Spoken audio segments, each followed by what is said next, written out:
Hi Kannayya, నీకు పాండవులు ఎవరో తెలుసా? పాండవులు 5. ఎవరంటే ధర్మరాజు, భీమ, అర్జున, నకుల, ఇంకా సహదేవ. ఇందులో భీముడు చాలా స్ట్రాంగ్ బాయ్ అన్నమాట, బజరంగ్ బలిలాగా. ఒకసారి ఒక ఊరికి బకా అనే రాక్షసుడు వచ్చి అందరు మనుషుల్ని తినేస్తుంటాడు. అందరూ చాలా భయపడతారు. అయితే ఆ ఊరిలో అందరూ కలిసి రాక్షసుడికి ఇలా చెప్తారు: బకాసురా, ప్లీజ్ మమ్మల్ని ఇలా అందరినీ ఒకేసారి తినకు, మేమే నీ దగ్గరికి వస్తాం. 1 వీక్కి ఒకసారి నీ దగ్గరికి ఒక బండి నిండా అన్నం ఇంకా ఒక మనిషిని పంపిస్తాం.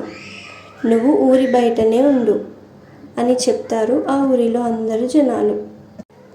అప్పుడు బకాసుర కొంచెంసేపు ఆలోచించి, సరే ఇంత కష్టపడ్డం ఎందుకు, వాళ్ళే తినడానికి ఫుడ్ పంపిస్తామంటున్నారు కదా, సరే అని ఒప్పుకుంటాడు.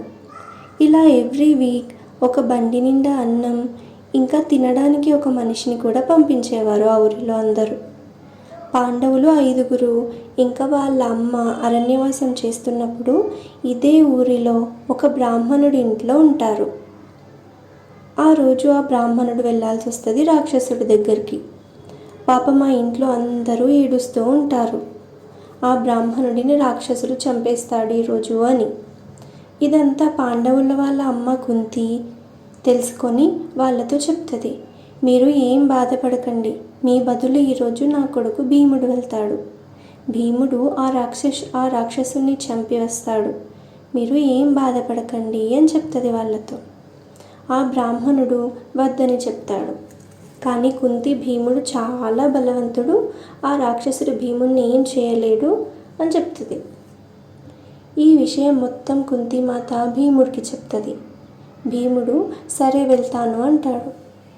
ఆ రోజు రాత్రి భీముడు ఒక బండి నిండా అన్నం తీసుకొని ఆ రాక్షసుడి దగ్గరికి వెళ్తాడు. వెళ్ళి గట్టిగా పిలుస్తాడు బకాసురని. చాలాసేపటికి బకాసురుడు బయటకు వస్తాడు. బకాసురుడు చూడ్డానికి చాలా భయంకరంగా ఉంటాడు, కానీ భీముడు మాత్రం అస్సలు భయపడడు. రాక్షసుడు అన్నం ఇంకా భీముడిని చూసి, అమ్మయ్య ఈ రోజుకి ఫుడ్ వచ్చేసింది, హ్యాపీగా తినొచ్చు అనుకుంటాడు. అలా భీముడి దగ్గరికి వెళ్ళగానే భీముడు బకాసురుడిని గట్టిగా కొట్టేస్తాడు. భీముడు బజరంగ్ బలి అంత స్ట్రాంగ్ కదా. రాక్షసుడు కింద పడిపోతాడు. రాక్షసుడికి భీముడికి చాలా పెద్ద యుద్ధం జరుగుతుంది. భీముడే గెలుస్తాడు. రాక్షసుడు చనిపోయిన విషయం ఆ ఊరిలో అందరికీ తెలిసిపోతుంది. అందరూ చాలా సంతోషపడతారు.